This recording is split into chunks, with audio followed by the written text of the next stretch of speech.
잠깐 얘기하면 나고야 출장 여행 갔다 왔는데 그 일본 건축에 다시 한번 감탄하고 왔어요. 아 정말 뭐가 그렇게 제일 좋았어요?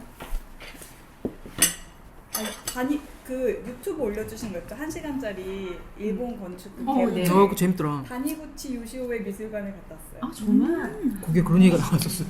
들었는데 내 기억이 안 그 나지. 계보에 계보에 있던 사람이구나. 있던 그 모더니즘 배우의 야, 아니까 들리는구나. 난 모르니까 안 들렸고. 다니구치 요시오가 누군지 잘 몰랐는데 이제 가서 이제 봤는데 그 옆에 시게루반이 박물관에 같이 이번에 설계했거든요. 근데 피터 워커라고 저는 잘 몰랐는데 굉장히 유명한 미국에서 정말 큰 유명한 그 조경가가 조경을 하고 그 박물관 그러니까 다니구치 요시오가 모마 디자인하신 분.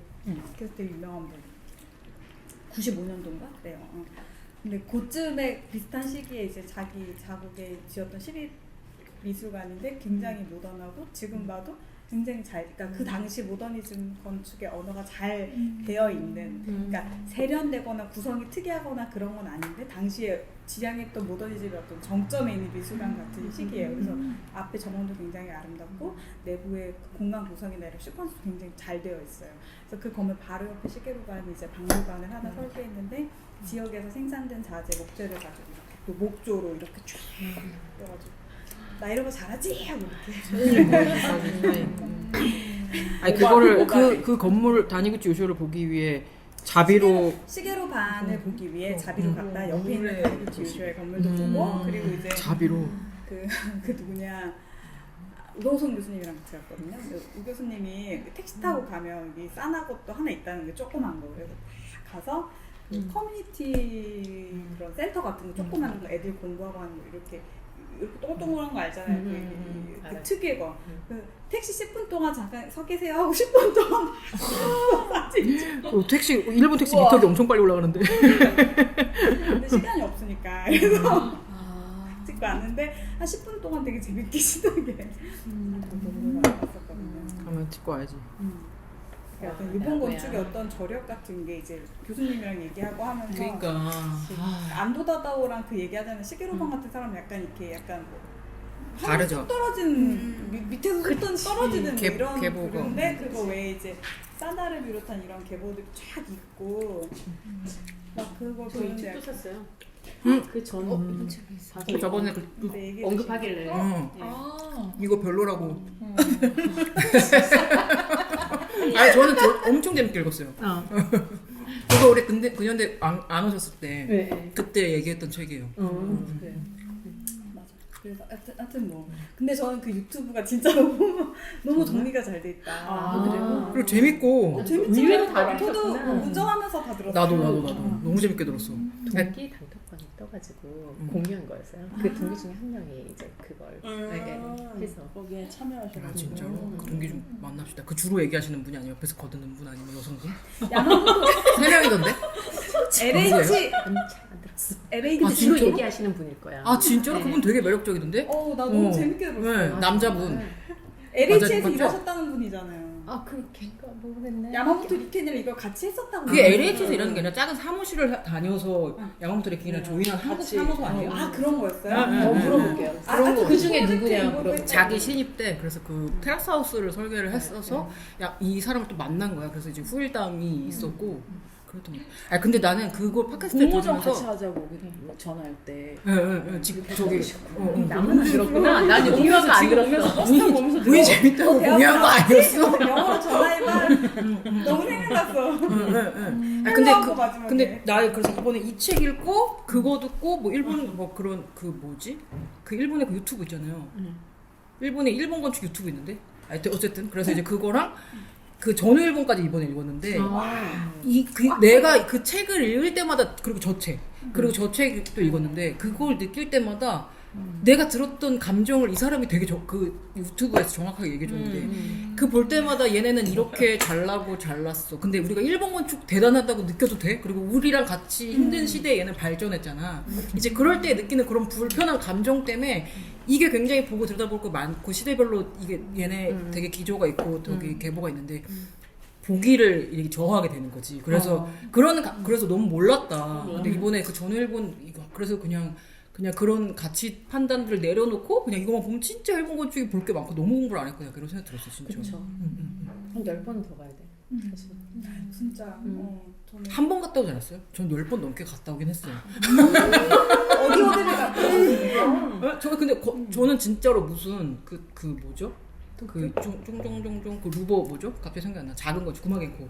진짜 구마겐코가 한 건축은 진짜 무슨 그 거의 후쿠시마 인근에 있는 것까지 다 보고 갔어요. 진짜 말도 안 되는 시골에 있는 것까지 아예 다 보고 갔고 그래서 그 다음에 이제 이토도요를 한번 가자고 했는데 이제 노노제팬이 강화되면서 막 심적으로 안 가게 되고 그때 한거 영화 나오고 근데 그 이후로 이토도요 어떤지 궁금해요. 왜냐면은 스페인에 있는 이토도요 건물은 그닥 그러니까 외국에 지은 건물은 그 사람은 건축가의 스피릿 약간 네, 보니까 그게 없잖아.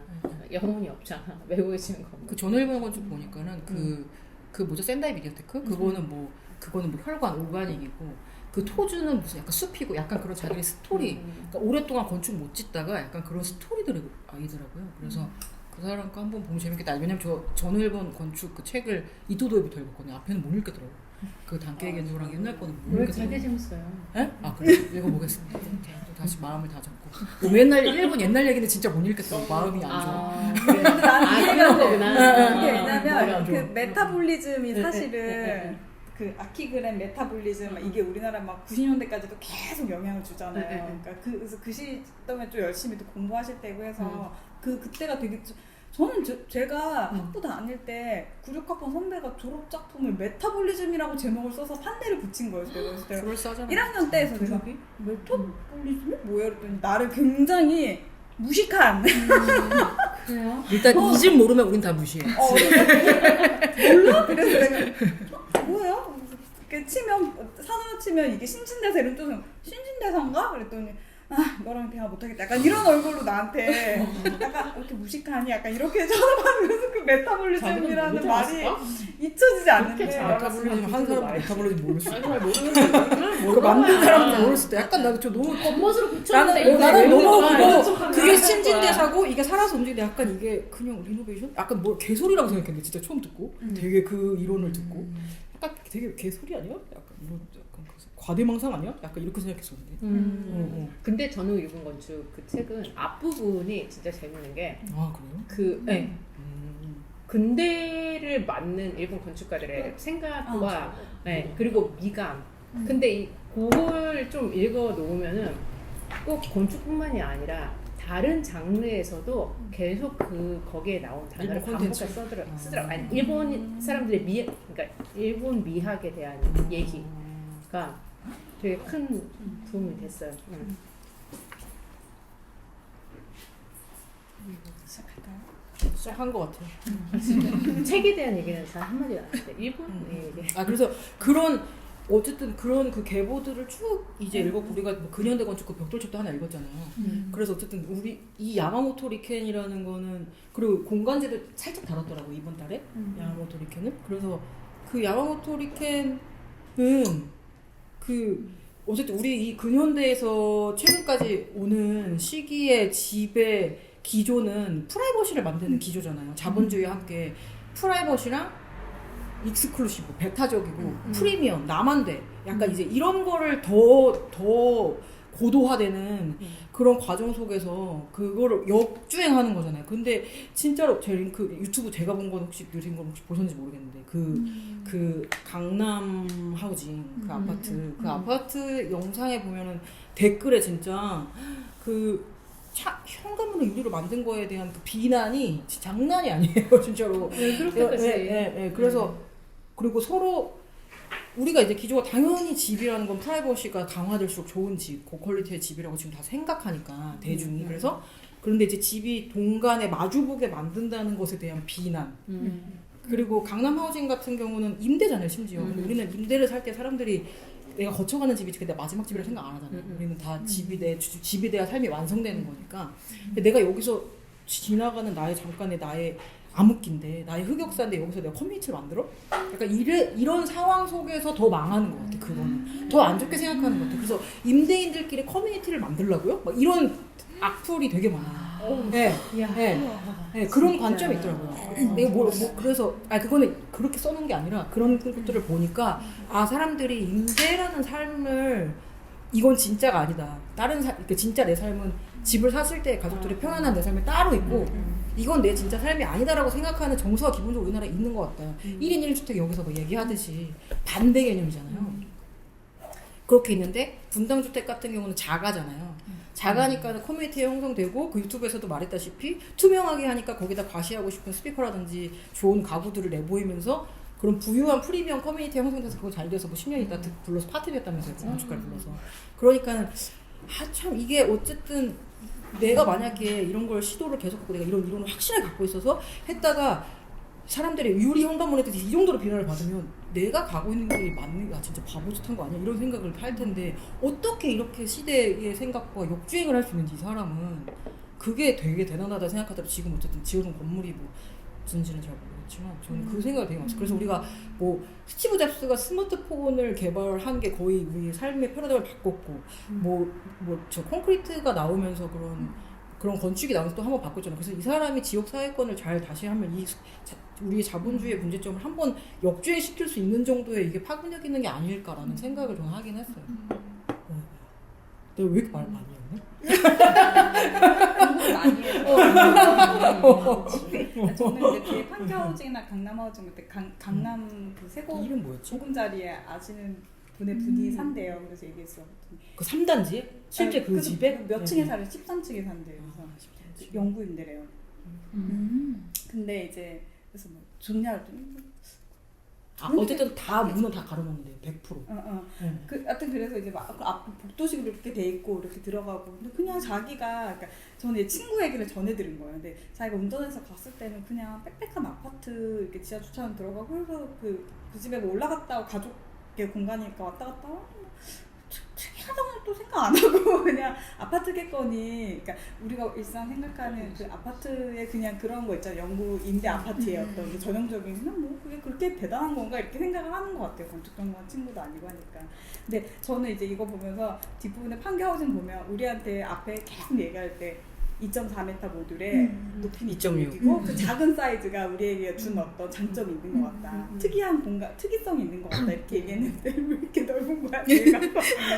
그리고 이게 만약에 이게 약간 저층형으로 사실은 생각했는데 이게 수직으로 고층화되고 이렇게 쌓여있을 때 이거를 4년 연구했지만 우리 한국에서 발주했을 때 풀어야 됐던 해법은 세대수가 있고 규모가 있고 판교하우징 같은 경우는 이미 타운하우스로 그 땅이 정해져 있고 그 택지에 맞춰서 그걸 들어갔을 거잖아요. 그러니까 큰 규모로 들어갈 수밖에 없고 그러니까 이게 이 사람은 4년 동안 했던 그 프로토타입 2가지 대지에 실험했던 거는 싱그로 짓는 거였고 근데 그건 다 이런 모듈들이 이제 연결돼서 만들어지는 것들을 실험했는데 한국에 와서 진짜 아이디어랑을 했지만 사실 상황은 그에게 주어진 상황 아이디어를 하지 않았지만 그 안에서 어떻게든 공부를 했다. 저는 사실 그런 생각이 좀 들었고 그래서 또 너무 한번 답사 너무 가보고 싶더라고요. 여기 진짜 사는 사람들은 어떻게 느낄지.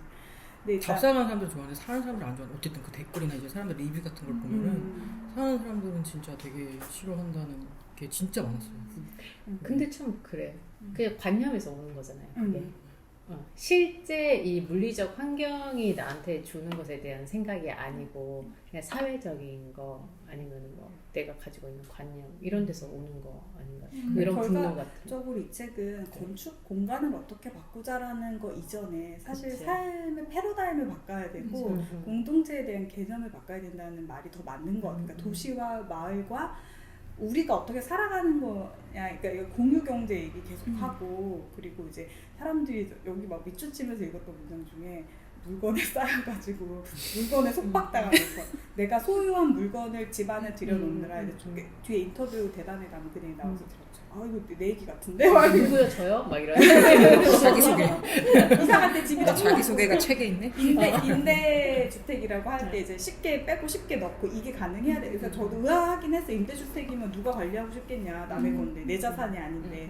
근데 이제 그런 우리가 이제 100년, 200년, 300년, 400년, 500년, 600년, 700년, 800년 우리가 이제 이 사람이 질문을 하나, 그러니까 어떤 그 제시를 한 문장 할 때마다 여기 막 이렇게 제가 나 내 집 앞에 치우기 싫을 수도 있잖아. 막 내 집 안 보여주고 싶을 수 있잖아. 나 조금 더 넓은 데 살고 싶을 수 있잖아. 하는 문장마다 막 걸리는 거예요. 근데 이제 다 읽고 나서 이 사람이 궁극적으로 이제 역자도 뒤에 가면 이 책이 인문 서적에 꽂혀야 된다. 건축 서적이 아니라 얘기하는 거면, 그러니까 이런 우리의 사고 자체가 의식이 변화야 된다라고 하시는 그 말씀이 이제.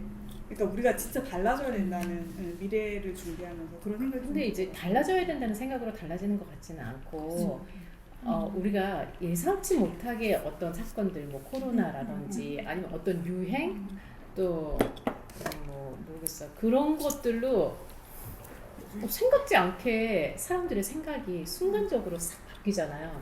다른 사회도 그런지 궁금한데 특히 한국은 좀 그런 것 같아요. 코로나 때문에 진짜 계획하지 않았고 의도하지 않았는데 뭐가 막 정신없이 휘몰아치면서 싹 바뀌고 그 전엔 상상도 못했던 걸 아무렇지도 않게 하는 상황이 온다던가 이렇잖아.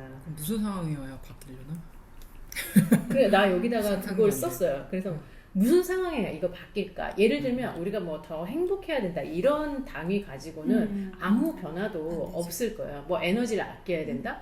그 뭐 나랑 무슨 상관이야? 뭐 이런 거잖아요. 뭐 정치적인 이슈 아니면 유행 아니면 뭐 비용적인 문제 아니면 그렇게 하지 않고는 어떻게 해결 안 되는 어떤 것 아니면 삶의 패턴 변화 이게 더 쿨해 아니면 그냥 그게 문화적인 수준의 상승 뭔가 이런 그렇죠. 거 아니면은 그냥 다 이제는 가족의 형태라는 것이 되게 희미하잖아요. 1인 가구도 너무 많고 뭐도 너무 많고 이런 상황이니까 예를 들면 1인 가구가 정말 많아졌어. 근데 1인 가구를 담을 만한 주거가 그렇게 적당하지 않아. 물론 집은 많지만 1인 가구가 뭐 30평대 아파트 살 수 있는 사람 많지 않으니까 그러면 다른 대안으로 사람들이 그걸 선택할 수도 있겠죠. 뭐 이런 식이 되지 않을까.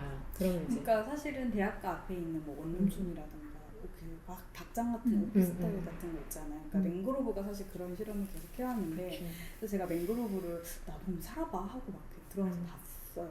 비싸더라고요. 비싸. 생각보다 너무 비싸. 그게 이제 싸면은 그래서 약간 그 사회 공공성 이런 거를 이제 캐치프레이즈로 내걸지만 내가 살기엔 너무 비싸다.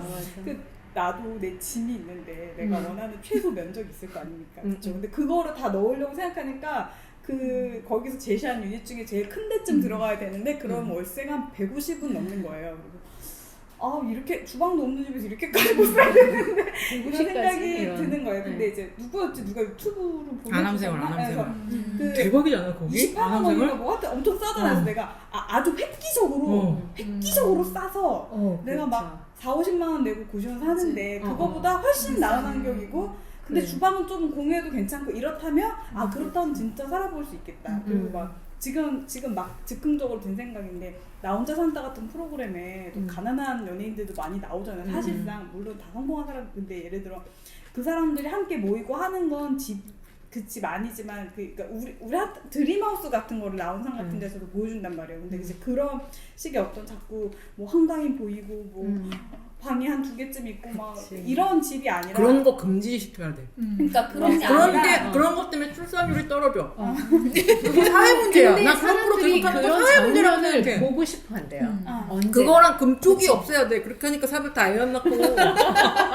그거 내가 봤을 때 세례비 요즘에 담배 피는 거 모자이크 처리해야 돼. 그게 더 위험해 내가 봤을 때는. 야, 저 프로 없애야 된다 진짜. 맨날 그 생각하는데. 진짜. 그거랑 그 연예인들 잘 살아갖고 한강뷰 이런 데 사는 거. 그러니까 그거 다 없애야 돼. 뭐 예를 들어 박나래가 되게 못 사는데 살다가 점점 좋은 데로 가면 유엔빌리지잖아.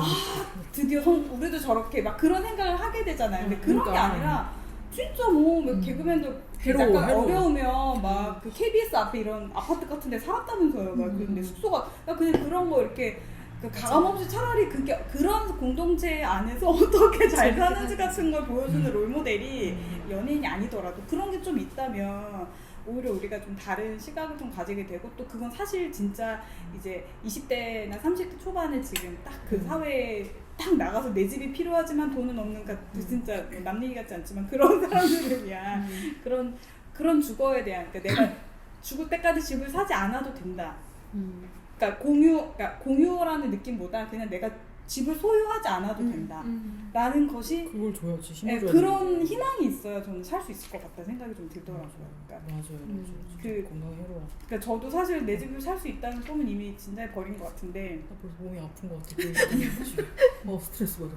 그러니까 대안적인 삶을 계속 꿈꿔야 되는데 꿈꾸지만 아이디어가 진짜 없고 그럼 이제 아이디어가 안 떠오르고 이런 말주머니에 이런 아이디어 안 떠오르는 거 저 되게 그냥 안 떠오르잖아요. 되게 이런 거밖에 생각 못 하는구나 이런 말주머니에. 혼자서도 즐겁게 생활할 수 있어. 이런 말을 하다니.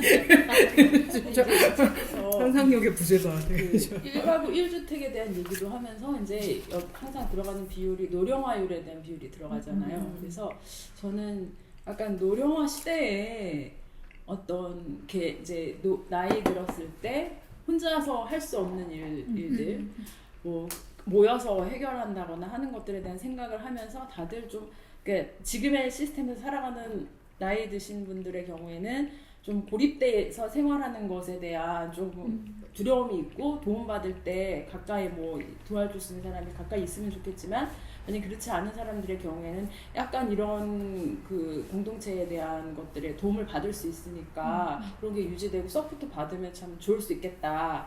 그런 것들이 요구가 많아지고 거기에 대한 생각이 사람들이 많이 이제 걱정이 들면서 어떻게 문제를 해결할까라는 방식으로 가게 되면 약간 이런 개념들이 좀 더 인식에 들어올 수 있지 않을까라는 어쩔 수 없이 생각이 그렇게 들고요. 갈 수 있겠네요. 그치. 우리가 세상이 지금 바뀐다는 사회가 게 지금 지금 이 급한 연령대 가도 구조와 있고. 그 인구 데모그래픽 선택의 여지가 없는 세그멘테이션이 상황이면 지금 근데 여기서 선택의 얘기하는 여지가 없네. 거는 그 이렇게 가야 되는 거네. 뭐 규모가 너무 작고 뭔가 제 느낌은 이 책을 저도 읽으면서 방 기자님처럼 뭔가 이렇게 약간 자꾸 거부감이 드는 감정들이 그 문장을 읽을 때마다 이렇게 생겼는데 그러면서도 이제 한쪽편으로는 아까 그런 노인 문제라든지 그런 걸 내가 나이 들어가지고 막 좀 친한 사람들하고 같이 모여 살고 싶은 마음이 좀 있었는데 믿을 수 있는 이웃이 있고 이런 커뮤니티가 있다 그러면 괜찮겠다 생각하면서 하게 되면 가능할 수도 있고 꼭 이걸 해야 된다는 건 아니지만 그랬을 때 다시 동시에 지금 시간으로 돌아왔을 때 저는 이제 혼자다 보니까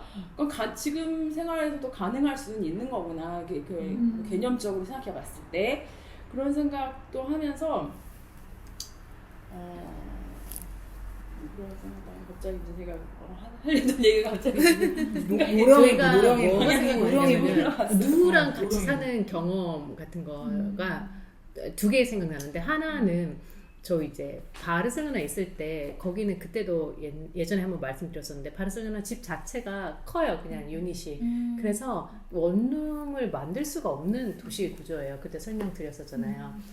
그러면은 이제 청년들이나 아니면 뭐 유학생들이든 뭐 외국인들이든 이런 한두 명이 살고 싶으면은 집을 구하면은 뭐 비용적인 것도 그렇고 공간적인 그 적절한 크기의 집이 안 나오니까 쉐어를 한단 말이죠. 그래서 뭐 방 하나씩 쉐어하는 거죠. 한 방. 그러면은 그런 생활을 제가 꽤 오래 했었잖아요. 나쁘지 않았어요. 예를 들면은 나는 열쇠를 두고 가는 경우가 많아. 잘 잊어. 근데 집에 누군가가 있으면 그런 걸 문 따고 들어가지 않아도 된다던가 아니면 뭐 위험한 상황이나 어떨 때 도움을 받을 수 있고 그런데 그때 느꼈던 건 우리가 각자 다 외국인이라서 이게 어느 정도의 프라이버시를 지키고 간격을 좀 두고 규칙이 잘 지켜지고 하는 거 아닐까 생각이 들었었거든요. 예를 들면 굉장히 사적인 건 각자 자기 나라 언어로 하니까 알 수 없잖아. 네. 그런 것도 그렇고 뭐 물론 누구는 규칙을 안 지키고 누구는 규칙을 지키고 뭐 이런 게 있지만 그리고 또 이제 외국 사람들끼리니까 우리가 이 한 집에 4-5이 사니까 되게 친해야 된다는 강박 같은 건 전혀 없는 거죠. 네. 그래서 이런 사람도 뭐 지금 이런 500명 거주자들이 있는 집 안에 나는 이 그림을 보면서 제일 걱정한 게 사람들은 요즘에 불편해하지 않아요? 누군가 마주치는 거를? 그쵸. 그러니까 이게 완전 그걸 바꿨다는 거지. 사실은 이게 너무 이상적인 그림이잖아요. 여기 나오는 그림들이. 생각만 해도 피곤하다고 생각하는 사람 많을걸 이거. 우리가 이미 그렇게 돼 있으니까. 내 방문만 열고 나오면 사람들이 왔다 갔다 하고 난 주방에 혼자 요리하고 싶은데 근데 그게 한 5명이 뭐 만드냐고 물어보고 우리의 일반적인 거라고 생각하는데 또 어떤 우리가 커뮤니티를 생각할 때 되게 그렇잖아요. 이 사람 뭐 성향 뭐 이도 있고 아 있고 이런 차이도 있겠지만 어쨌든 커뮤니티를 생각하면 기본적으로 약간 야 가족도 불편한데 누가 커뮤니티 일부 살아 약간 이런 게 있잖아요. 근데 근데 내 친구가 최근에 그 아파트에 당첨이 돼가지고 다자녀 뭐 이런 걸 특공으로 해가지고 당첨돼서 새 아파트에 들어갔어요. 그래서 거기를 놀러 갔는데 그 친구가 전혀 그런 친구가 아닌데 그 친구랑 그 남편이 그 아파트에서 하는 어떤 커뮤니티 모임이나 막 이런 거 엄청 열심히 참여하고 뭘 맡고 임원을 맡고 막 이러는 거예요. 전혀 그런 성향이 아니야. 전혀 개인주의고 철저하게 자기 이제 그런 것만 하는 친구인데 막 그래. 그리고 아파트 막 엘리베이터 타고 사람들 다 서로 인사해. 막 다 큰 단지인데 서로 막 안녕하세요 막 그러고 되게 막 외국 같아. 막 서로 되게 큰 마인드가 좋아. 내가 막 이러면서 막 그랬더니 다 당첨됐잖아. 이제 다 이제 지금 우리는 다 여기 성공한 사람들 나도 성공 너도 성공 성공하셨어요. 그러니까는 내가 사는 집에 대한 불만이 해결되니까 커뮤니티도 열심히 하는 거야. 그래서 이게 내가 생각하는 세상이 다가 아니구나. 약간 내 근처에 이런 세상이 있네. 약간 그래서 나 약간 약간 세상에 내가 모르는 게 진짜 많구나. 그런 그래서 처음 어떻게 온 아파트에 나의 아이들끼리 친하다고 어떻게 그렇게 그냥 계속 같이 서로 집에 놀러 가고 그래? 그런데 그게 그냥 다 되는 거야. 모든 것이. 모든 것이 나의 이게 불편함이 상황에 따라 다른 사람과 섞이는 것도 네. 내가 지금 어떤 상황에 있냐에 따라 더 잘 섞일 수 있고 불편할 수 있고 이런 거라는 거죠. 그래. 그런 거죠. 그래서 그 생각을 하는 중에 이제 이것들을 보고 임대인들끼리 어떻게 어울려요? 어떻게 커뮤니티를 만듭니까? 약간라는 그런 성난 발언이 우리가 그 사람들 어쨌든 세상에 말하는 집에 성공 1인 1주택 자가 아파트 차익을 남길 수 있고 정상가족 이데올로기에 들어갔고 약간 이제 그 포맷에서 완성이 됐으니까 그때부터 나는 커뮤니티를 할 수 있고 취미도 들을 수 있고 뭘 할 수 있고 이제 그런 이 기본 옵션 외에 추가 옵션을 생각할 수 있는 거죠. 기본 옵션 충족되니까. 소름 끼치지 않습니까? 근데 거기에서 소름 끼치지 않습니까, 여러분? 건 이 책에서의 공동체 삶이랑 좀 다르죠. 잘하죠.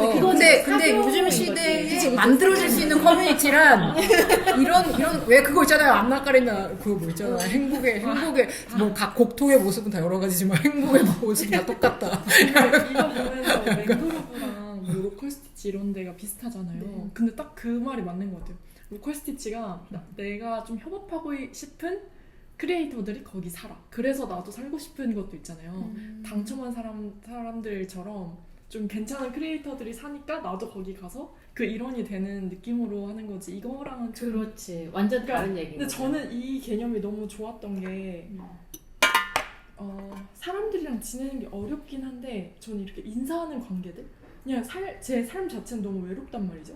그래서 근데 제가 막 누가 친한 사람이 있어야 되는 게 아니라 그냥 아침에 일어났어요? 이런 인사하는 거면 전 충분한데 더 막 엄청난 관계가 필요한 게 아니라 근데 딱 이런 관계를 유지하면서 또 막 임대인데 어떡하냐 누가 관리를 하겠냐 이런 문제들을 막 말하잖아요. 장수성이 생기면 이 공간에 대한 애착이 생기면 그건 달라질 거라고 하잖아요. 저는 그 부분에도 되게 동의를 했고 집이 우리가 생각하는 방식을 바꾸기 때문에 제가 생각하는 방식도 제가 산 집에 따라서 그냥 그렇게 저는 항상 아파트였기 때문에 그렇게 바뀌어온 것이지 이 저자도 우리는 이미 그 관념이 너무 젖어 있었고 강남 하우징에 대한 비판을 봤을 때도 그러니까 뭔가 본인에 대한 비판이라기보다는 사람들은 그걸 깨지를 못하는구나 이렇게 되게 초연하게 바라보잖아요. 내 잘못이 아니라 사람들은 아직도 그 안에 있구나. 그래서 이걸 더 해야겠구나 내가.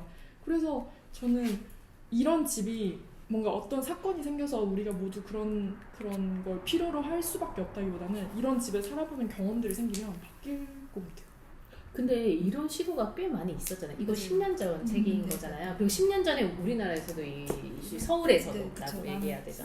네, 이슈가 많았었는데 영사님. 얘기 좀 해주세요. 얘기 좀 해줘요. 그래서 영선님의 생각을 좀. 일선에서 많이 걸 보셨잖아요. 만들려고 그 하셨던. 공동체 주택 네, 많이 맞아요, 지었었고 맞아요. 그때 그 어디지? 그분도 공동체 주택 저 구이도 어디 짓고 있다고 하셨었거든요. 네네 맞아요. 아, 네. 근데 이 말 맞는 건 그러니까 자기가 그 속한 공동체를 신뢰할 수 있느냐? 하고 여기에 들어가는 게 나한테 의미 있느냐? 이게 사실 되게 중요한 포인트인 것 같아요. 그러니까 아파트 당첨돼서 같은 공동체라고 생각하는 것처럼 내가 여기에 속하는 것이 나한테 유리한가? 요 질문이 어쨌든 되게 클 것 같은 거예요. 그러니까 사실 우리나라는 이제 말은 공동체라고 하지만 사실 이게 어쩔 수 없이 들어가는 거. 네, 그 사실 되게 애매하지만 이게 사실은 원래는 그러니까 완전 프라이버시하고 퍼블릭한 사이 약간 그 중간 단계에서 공동체를 계속 그러니까 제3의 장르 이런 것처럼 그렇게 공동체를 보고 있는데 그러니까 제일 큰 건 아마 저희가 좋은 공공성을 경험하지 못해서였을 것 같아요. 그러니까 제일 큰 것 같은데 공공성에 가까운 공동체라기보다 프라이버시에 가까운 공동체인 것 같은 거예요. 그러니까 우리나라에서 말하는 공동체 개념. 그러니까 이제 나랑 비슷한 사람 혹은 나랑 이제 그러니까 소위 말하는 급이 같은 사람 이렇게 묶이는 공동체를 그러니까 프라이버시를 지킬 수 있는 공동체를 말하는 것이지. 그러니까 약간의 프리미엄이 있는. 네, 그렇죠. 네.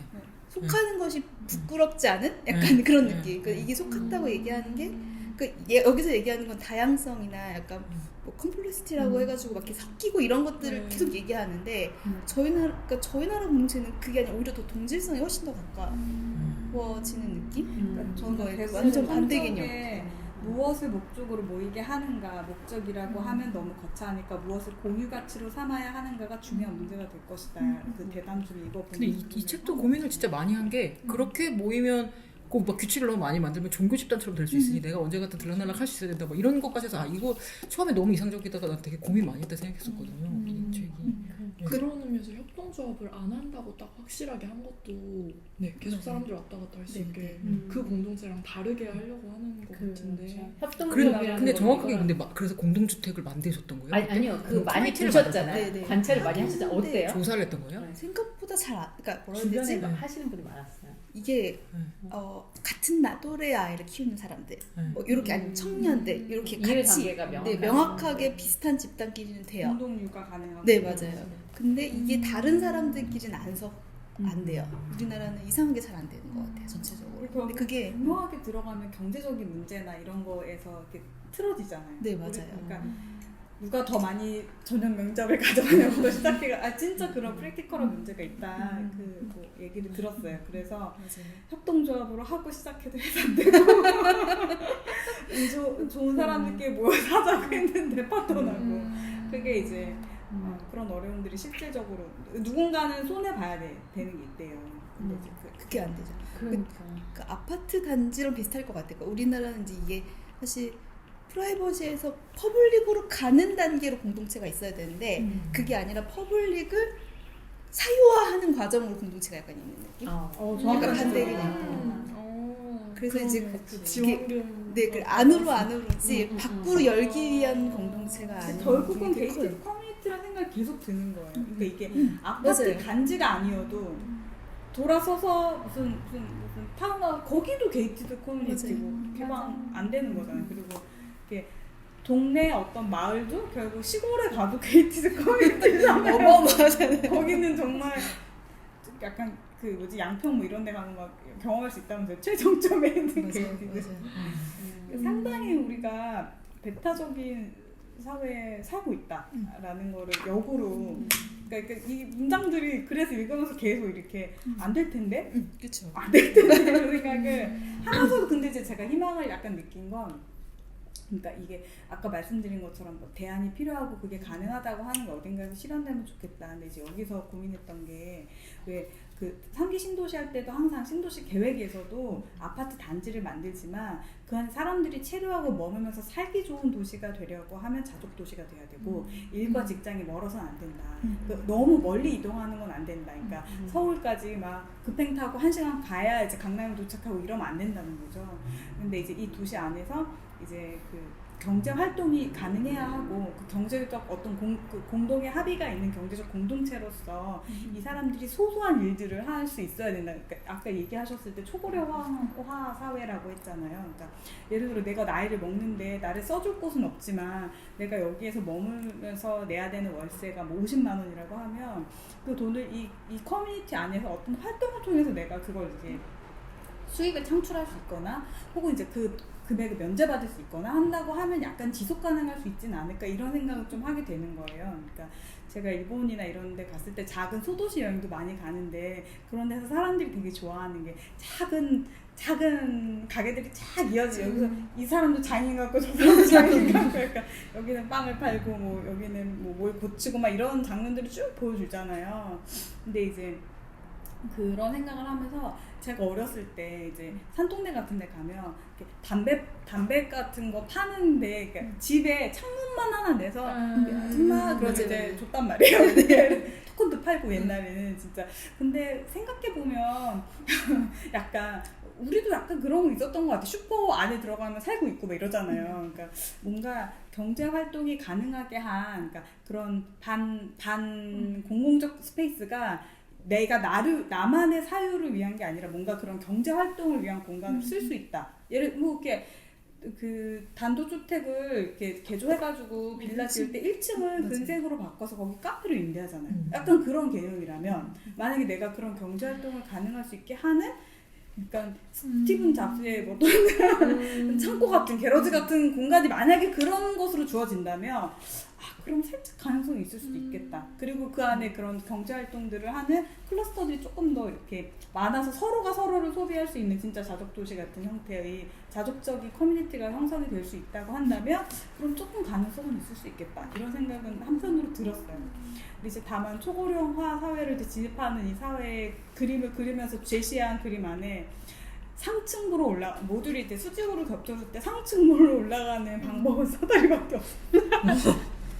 제가 그걸 보고 거긴 엘리베이터 놔주셔야 될 것 8층짜리 엘리베이터가 있었는데 그냥 모델은 없. 그러니까 그 기본 세팅 모듈들 있잖아요. 그러니까 모듈 하나, 모듈 2개 적층할 때 이게 수평 모델도 있고 그래서 제가 진짜 그 도면을 꼭 봤었는데 다 사다리가 어르신들이 내려갔다 오면 매일 병원 가셔야 될 것 같고 약간 그런 도저히 못 살아 나는 이런데 계단도 아니고 약간 그렇긴 하지만 이제 이분들은 약간 아이디어라는 걸 제시했으니까. 근데 그런 공간을 그런 경제활동과 연계해서 그러니까 여기 이 연구가 흥미로웠던 점이 건축 연구만이 아니라 그런 사회 구조와 사회 시스템을 제안할 때 경제적인 측면에 이 사람들이 어떻게 그걸 할 수 있겠는가에 대한 부분을 되게 뒤에 보면 이제 꼭 행정안전부에서 나오는 보도자료 마냥 1인 가구 소득표도 붙여놓고 사용하는 비용도 붙여놓고 에너지표도 같이 붙여놓고 이런 부분들이 연구를 진짜 열심히 그러니까 이게 실행 가능한 어떤 곳으로 향하기 위한 그 다리를 놓겠다는 의지가 되게 강력했구나. 그러니까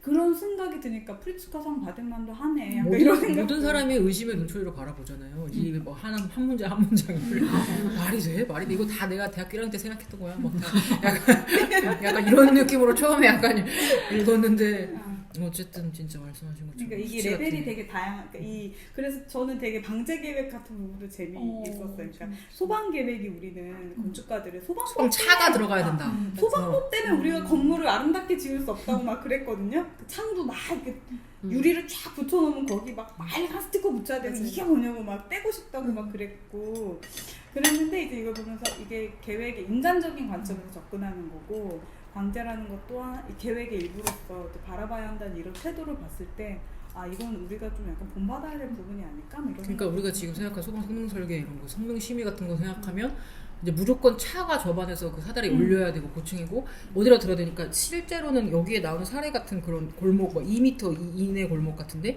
이제 그런 건 다 헐려야 되는 거거든요. 근데 어쨌든 5개 소화전 있으면은 가능하다는 거잖아요.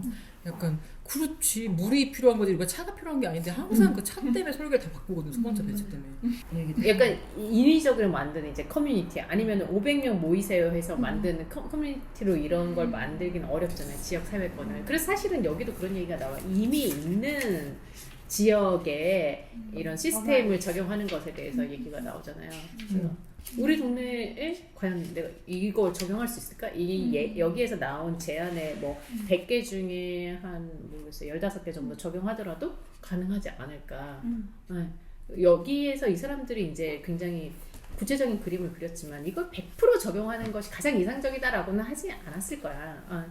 그냥 누군가에게 그쵸 영감을 주거나 아이디어를 주거나 그래서 이런 시도가 있었으면 좋겠다고 생각을 해서 한 거지. 그래서 기존 사실 그러면은 아파트보다는 단독주택지 뭐 이 동네 같은 데에 적용하는 게 사실 더 현실적이지 않나. 슈퍼블록 같은데요. 현실적이지 않나. 특히 이 동네는 길 간격이나 이런 게 되게 일정해요. 그쵸. 6m 3m인가? 6m, 3m, 6m, 3m 이렇게 그려져 있고 긴 블럭들 크기도 똑같고 해서 그러면 이제 긴 길을 하나로 그러니까 길을 중심으로 해서 공동체가 될 수 있잖아요. 예를 들면 외국의 유럽 이런 데는 자기 길 축제가 있잖아.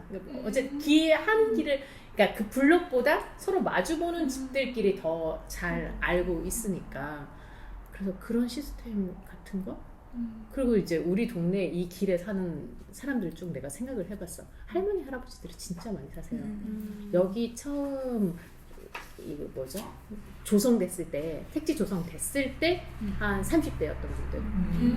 그러면 지금 이제 80 이렇게 한번 살면 쭉 사니까. 네, 쭉 사니까 그런 분들 그게 그 자기 주택 구입해야 돼서 들어오신 아, 그분들인 거예요. 그렇게 초기에 해서 그렇죠. 1주택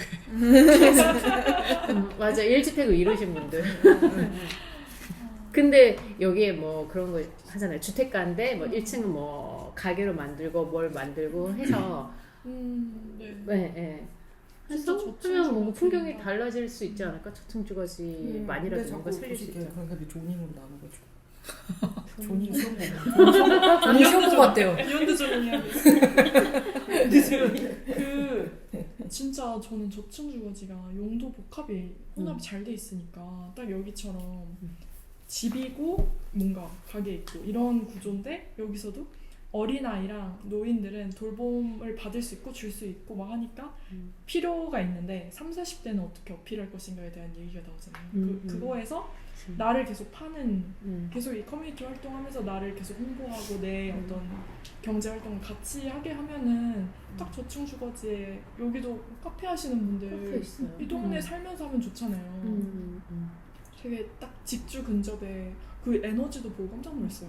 멀리 오면서 낭비되는 에너지가 60% 진짜 가까이 많구나. 있어요. 저희 막 그 그러니까. 어떤 책이었죠?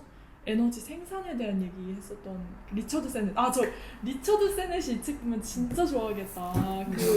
그 산드라 블록은 잘 못해줬는데 이 사람이 다 실물을 연결할 때 세계관을 딱 연결. 만들어주는 구현. 책이 아닌가. 마주치고 계속 봤겠죠. 다양하고 서로 계속 보고. 진짜 저는 사실 이 책 보면서 몇 전에 봤었는데 이렇게 세계관을 확실하게 만들어서 보여준다는 게 너무 확실하다는 생각이 들었어요. 이걸 보면서. 완벽하다는 생각했어요 사실. 저는 지금도 난 너무- 사실. 그래. 그러니까 그때는 좀 구체적인 네. 실험 방법이 없었는데 네, 이 책에서는 네, 정책, 시스템 디자인 이런 게 너무 무질서의 디자인. 그거 할 게 있었어요. 있으시죠. 네. 뭐 할 게 있어요? 무질서의 디자인. 1월이었는데 맞아요, 무질서의 디자인. 무질서 이렇게. 아니 근데 어쨌든 우리가 진짜 그 상상 여기 뭐 책에도 나오는데 우리가 생각보다 내가 생각하는 기존의 사고방념을 뭐 깨는 게 힘들다? 뭐 이런 여기에도 그런 내용이 있어요. 그러니까는 뭐 식탁에 앉아서 가족들이 불러앉아 밥을 먹는 거, 뭐 단열이 방음이 잘 되는 집, 뭐 그런 거 있잖아요. 그냥 우리가 기본적으로 상상하는 집 그런 것들을 되바꾸기가 이런 것도 뭐 두 개의 모듈을 합쳐서 어디를 기어 올라가고 막 이런 것들이 너무 이제 낯설고 이런 것처럼 평소에 내 눈에 있지 않은 것들을 상상하는 상상력이 진짜로 우리가 좀 부족하죠. 그럴 수밖에 없죠. 그리고 지금은 점점 더 막 지금도 아파트 기준 다 올라가잖아요. 그 층간 소음 없애게끔 막 이런 것들이 점점 더 강화되고 있는 상황 속에서 이런 생각을 좀 하기 힘든데 제가 그 유튜브 요즘에 엄청 모든 사람이 바라는 그 자취남 제가 그 아남생활 올렸던 그 자취남이라는 유튜브가 1인 가구의 생활을 다 담는데 정말 다양하게 나와요. 그 아파트부터 시작해서 1인 가구들이 사는 걸 아남생활 그것도 되게 특이하지만 오피스텔부터 시작해서 막 다가구, 다세대, 별의별 단독주택 별의별 게 다 나오는데 거기 보면은 뭐 저는 최근에 이제 한 1년 전부터 보기 시작해서 더 많이 아카이빙이 돼 있는데 그런 집이 진짜 이런 것처럼 집에 사무실이자 내 집으로 하는 혼자 사는 사람 되게 작은데 그런 사람들도 되게 많거든요. 그래서 예전에는 진짜 생각할 수 없었던 방식이고 그 아남 생활도 집에 전자레인지밖에 없고 밥 먹으려면 무조건 나가서 그 커뮤니티로 내려가서 뭐 먹거나 이제 그런 것들이 너무 낯선데 이제 그런 거를 상상을 좀 하게 해주는 게 많아서 제가 그거를 저도 늘 건축을 했고 공부를 했고 대안적인 삶을 늘 꿈꾸고 벗어나고 싶지만 내가 할 수 있는 생각도 너무 그게 그 타성에 젖어 있는 거예요. 그래서 저 예전에 전전 직장이 약간 컨설팅 회사였는데 이런 걸 하는 회사였어요. 그래가지고 예를 들면 어떤 이런 거를 뭐지 페르소나 디자인이라고 하거나 무슨 전이 뭐 행동 전이 그 행동 여정이라고 해가지고 이런 거를 하는 회사였어요. 그래서 어떤 다이어그램이나 어떤 가상의 공간을 한 다음에 사람들이 무슨 얘기를 할까 말주머니 같은 거를 만드는 뭐 그런 거였어요. 근데 진짜로 다들 상상이 없어요. 이런 얘기 하거든요. 아, 뭐, 앞에 강아지를 끌고 올 수 있으니 너무 좋다. 막 이런, 그러니까 우리가 강아지 관련 패시션을 만들었으니까. 강아지 패시션을 만들었으니까. 그리고 뭐 우리가, 뭐 집 안에서 뭐 원스톱 서비스를 줄일 수 있으니 너무 간편하다. 우리가 그걸 만들었으니까. 그러니까는 그거에서 파생되는 다음 즐거움이라든지 그런 것들을 사고하기는 상상이 너무 부족한 거예요. 다들 어리기도 하고, 이제. 그래서 했는데 여기서 왜 뒤에 그런 얘기가 나오더라고요. 이 말주머니에 말 넣는 것들이 어려웠다. 그래서 너무 초실무적인 얘기가 나오더라고요. 그래서 나 너무 웃겨가지고 너무 재밌게 그래서 진짜 고민 많이 했구나. 그래서 이런 근데 이제 이런 컨설팅 회사들의 기본이 이거는 컨설팅 보고서예요. 누구한테 하는 거냐면 디벨로퍼한테 이런 게 있으니 너네가 이런 거 개발해 SK D&D 이런 데다 주는 거예요. 이제 그러는 사람들을 한테 설득을 할 지자체나 이제 지자체에 더 가깝겠죠. 얘는 이렇게 주려면 이런 게 항상 있어야 되거든요. 이렇게 해서 월세를 얼마 아낄 수 있고 타겟 주도가 될 것이며 그런 거를 하기 위해서 모형을 만들고 딱 그거거든요. 이게 진짜로 예비 타당성 검사를 네, 검사인데 책으로 만들어 조금 더 누구나 이해할 수 있게 만든 이런 그림들이라든지 그래서 이런 그림들이 딱 결과물만 보면은 되게 쉬운 것 같지만 저는 진짜 이 그림이 이렇게 되는 데까지 엄청나게 갈아 넣었다. 나는 그때 회사 생활이 떠오르면서 진짜 그게 생각이 났었고 엄청나게 아이디어가 진짜 많다. 처음에는 너무 비웃었지만 왜냐면 그 모듈을 뭐 3개를 합치고 위로 합치고 이런 거 진짜 내 대학교 1학년 때 생각했던 거거든요. 진짜 이거 내 대학교 1학년 때 몇 거 있어 내가 많이들 하잖아 이거. 생각했던 거거든요. 너무 저기 하는 거 좋아하면. 이거야말로 메타볼리즘 아닙니까? 그래서 이제 살아 숨쉬는 그래서 이런 거 너무 다 우리가 좋아하는 단면이잖아요. 이제 그래서 그랬었는데 되게 많이 연구가 된 책이다. 그래서 네 그렇습니다. 이거 앞인가 뒤쪽에 어떻게 살 것인가에 대한 답이다 이렇게 약간 답이 정확한 명제가 기억이 안 나는데 그렇게 얘기했거든요. 그러니까 이제 사실 여기서 그러니까 가족 단위가 아니라 완전 개인 단위로 설정하는 것부터 시작해가지고 지가 공공을 어떻게 만나는지, 뭐 그 에너지를 어떻게 할 건지, 뭐 경제를 그러니까 사실 사람이 살아가는데 필요한 모든 걸 고민해서 약간 담은 느낌이기는 하더라고요. 근데 그렇게 아주 종합적으로 계획하지 않으면 쉽지 않은 건 사실인 것 같아요. 이게 사는 게 단편적으로 이렇게 쭉 가는 게 아니고 집만 바꾼다고 되거나 뭐 경제 활동이 바뀐다고 되는 건 아니니까 그래서 모든 분야로 약간 고민하고 그 모든 분야에 각각의 다 자기가 생각하는 말하는 그 지역사회권을 이루려면 이건 이렇게 하면 되고 에너지는 이렇게 해야 되고 뭐 이렇게 경제는 이렇게 다 담는 느낌? 다 기본 단위로 어떻게 하지? 그리고 앞으로는 사실은 가족 단위로 잘 생각하게 될 것 같아요. 5년만 좀 더 있어도 뭘 생각하면 다 1인 기준으로 생각을 하게 되지 않을까. 그렇게 될 건데 자꾸 나 혼자 같은 그게 약간 뭔가 레거시처럼 될까봐 혼자서도 되게 전문직이 돼서 돈을 많이 벌어서 혼자는 한 6명 있을 집을 혼자 살아야지 혼자 살고 파티해야 되는 것처럼 보일까봐 모두 자취남을 봤으면 좋겠어요. 자취남에도 간혹 그런 집이 나오는데 대부분 진짜 다세대나 다가거나 원룸이나 이런 데서 너무 자기 생활을 멋지게 영위해가는 사람이 진짜 많이 나오거든요. 진짜 대안이 많이 나와요. 일 뭐 하는지도 보여주고 월세도 다 나오고 그 사람 직업부터 시작해서 싹 다 나와요. 진짜 그게 너무 재밌어요. 네, 그리고 실제로 이제 그 사람이 이제 유튜브는 돈 벌기 이런 거는 원래 공간이랑 상관없이 이런저런 유튜브 하다가 그거로 안착한 사람인데 그리고 막 이런 것도 진짜 재밌어요. 설계를 할 때도 그게 진짜 도움이 되는 게 그 오피스텔에 있는 신발장 있잖아요. 1인 가구 거기를 다 신발장으로 안 써요. 다 수납장으로 쓰거나 자기 짐 넣어놓는 걸로 쓰고 신발장은 조그맣게 다이소에서 다른 걸로 쓰거나 다 그런 생활상 같은 게 그러니까 우리가 보급하는 개발하는 주택들을 쓰는 방법들은 다 그 다른 노하우로 활용돼요. 그래서 그거 설계하는 때도 되게 도움이 돼요. 그게 보면 모두 그걸 봤으면 좋겠습니다. 자취남 홍보. 재밌어요 진짜. 이미 사실 그런 대안적인 생활 방식이 사람들이 원하고 있고 하고 있는데 저희가 그럼 뭘 만드는 거에 아직 못 미친 게 아닌가? 건축이 소프트웨어에 하드웨어 못 미친 게 아닌가? 물론 너무 이상화할 순 없지만 네. 지금 그러니까 뭐가 문제냐면은 네. 이 소비자와 생산자가 직접적으로 연결되지 않는 문제예요. 그러니까 뭐냐면은 내가 민주님 집을 만들기 위해 우리가 소통하면서 집을 지으면 이제 양질의 건축이 나오는데 누가 살지 모르는 건축물을 범용적으로 그냥 생산해내잖아요. 공급자 예, 위주의 예, 예. 공급자 위주로 만들잖아요. 그렇게 나 요즘 사실 이거 브런치 쓰려고 브런치가 아니라 소파 책 내잖아요. 쓰려고 생각 중인 거. 어쨌든 그래서 그거에 대해서 좀 생각하고 있거든요. 그래서 어쨌든 범용적인 거를 만들어서 보급하는 대량으로 보급하는 게 지금 현재 기조이기 때문에 그렇습니다. 건축이 대형 산업 뭐지 그런 거기 때문에 건설이지 건설. 근데 아까 산업이죠. 생각해보니까 건설 우리 아까 지혜님이 우리 사회에 무슨 뭐 크게 변해야 뭔가 우리가 알아서 그거에 끌려가서 바뀌지 먼저 선제적으로 바뀌진 않잖아요. 근데 이미 시작된 것 같네 생각해보니까 1인 가구와 노령화가 뭐 어쨌든 우리가 지금 그런 유튜브가 나와서 엄청나게 잘 되는 것도 그런 대안적인 걸 사람들 다 지금 생각하고 있나 보네요. 이 책도 10년 전에 나온 건데 실제로 지금 할 뿐이지.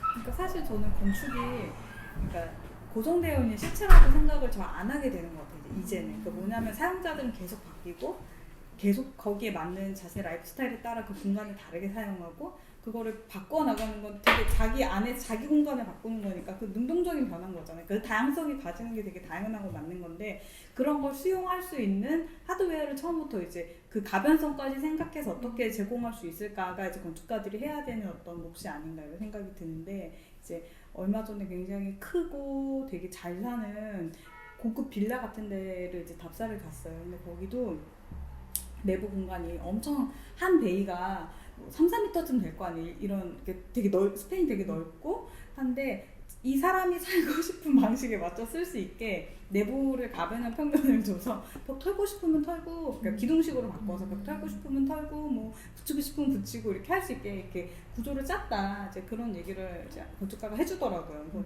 굳이 이렇게 넓은데 뭘 더 여기서 더 주고 할 거 없을 것 같은데 근데 그냥 근데 생각해 보면 그분은 자기한테 주어진 게 큰 내가 이 큰 대형 그 아파트를 만드는데 들어와서 그걸 한 거긴 하지만 자기가 하는 건축의 어떤 방향성이 예를 들자면 그런 건축이 여러 변형에 가능할 수 있게 그 형태를 만들고 구조가 바뀌고 하는 것에 능동적으로 변할 수 있게 이렇게 그런 틀을 만들어주는 거다. 그렇게 얘기를 했는데 그 리켄 야마모토 그 얘기했던 유튜브에 보면 그 리켄이 생각했던 게 바로 그런 거라고 나오거든. 나는 건물 자체를 이 하나가 완결되고 완성된 하나의 대상으로 보지 않고 사람들은 언제 다 쓸 수 있고 거기에 잘 맞춰서 살아가고 쓸 수 있는 건물을 제공하는 것이 중요하다라고 생각해서 리켄 건물 보면 막 반개견조나 안도다도처럼 와 이런 생각은 안 들고 그냥 근데 이렇게 그냥 굉장히 대단한 건물처럼 보이지 않지만 그 사람이 그 안에 품고 있는 아이디어나 생각들이 그런 지속 가능성을 생각하니까 그러니까 우리 아파트가 30년 만에 콘크리트 쓰레기가 되는 게 맞는 말이냐고요. 그거 너무 아니잖아요. 그러니까 어떻게 생각하면 둔촌도 그냥 그대로 두고 어떻게든 잘 쓸 수 있는 방법 그 안에서 용도를 좀 더 복합해 볼 수 있다라거나 더 많은 세대를 쪼개서 쓸 수 있는 방법을 더 깊이 연구하고 고민했다면 그리고 사는 사람들이 그 공간이 부서지지 않는다는 전제하에 더 아름답게 그 경관을 뭐랄까 이렇게 잘 만들어 갔다면 좀 다른 미래가 우리한테 있었지 않았을까 하는 생각을 해요. 근데 여기 이렇게 야마모토의 인터뷰 내용 뒤에 보면 사실 그래서 경관이 중요하다고 생각한다라는 이제 문구가 몇 쪽이 있어요. 표시해놨는데 137쪽에 나오더라고요. 근데 제가 얼마 전에 밥을 먹으러 그 올림픽공원 근처에 있는 식당을 갔어요. 근데 거기도 약간 계획된 땅이어서 올림픽 공원을 만들고 그 주변 일대 성내동에도 같이 개발됐잖아요. 그래서 빌라촌이고 다가구 다세대가 많은데 블럭 단지에 그 쪼개져 있는 그 그리드가 꽤 넓어요. 근데 이제 그 골목들 사이에 작은 골목들도 있고 근데 그 작은 골목이 이렇게 도열에 있잖아요. 근데 그 중간에 되게 맛있는 식당이라 그래서 막 찾아가지고 갔어요. 근데 그 건물을 1층을 쓰는데 일반적인 다세대 1층을 그냥 해서 점유해서 쓰는데 이렇게 앞에 테라스처럼 이렇게 상가가 나가 있는 거예요, 식당이. 근데 약간 프랑스 느낌이네. 그래서 프랑스에서 공부하고 온 셰프가 요리를 하는 거예요. 근데 이제 그 앞에 그 상가의 바로 앞에 뜬금없이 그 블럭 이렇게 그리드 블럭에 한 집에 옆에 그 면적을 떼어서 거기가 공원인 거예요. 작은 포켓파크. 근데 거기 우리는 이제 밥을 먹고 있었는데 그 앞에 애들이 막 그 뭐지 이렇게 버블 이렇게 막 하고 놀고 있고 근데 넓지도 않아요. 딱 그 한 집 작은 규모의 단독이 들어갔던 거니까 40-50평짜리인데 나무 몇 그루 서 있고 거기에 이제 그네 뭐 한두 개 정도 있고 시소 있고 그리고 옆에 이제 산책하면서 앉을 수 있는 의자가 있는 정도인데 엄마가 거기 앉아서 이제 커피를 마시고 있고 애는 거기서 이렇게 뭐 싱싱도 타고 뭐 이러고 있는 거예요. 근데 그 식당에 앉은 유명 프랑스 식당에 앉아있는 모든 사람들이 그 장면을 바라보면서 앉아 있는 거야. 근데 그 장면이 근데 되게 이상하게 핀터레스트 소란스러워서 같다. 평화로운 거예요. 그렇게 듣기만 했을 때. 이거 약간 여기가 프랑스인가? 약간 그런 생각을 살짝 주는. 그래서 이렇게 보는데 저 작은 공원 하나가 있음으로 해서 이 주변의 풍경과 이 주변의 삶의 질이 확 올라간다는 걸 그때 진짜 1시간 안 떠서 이렇게 뭐 욕인지 뭔지 막 먹으면서 그 생각을 하면서 저 공원의 정체는 누가 만든 걸까? 아니면 처음부터 계획된 거겠지? 이런 생각을 혼자 하고 그 건너편에도 주택이 있는데 그 주택과 이 주택은 사실 이 공원을 사이에 두고 마주보고 있고 인면이 붙어있으니까 면적이 얼마나 되겠어요. 근데 서로 바라보고 있어도 가운데 공원이 있으니까 좋은 거예요.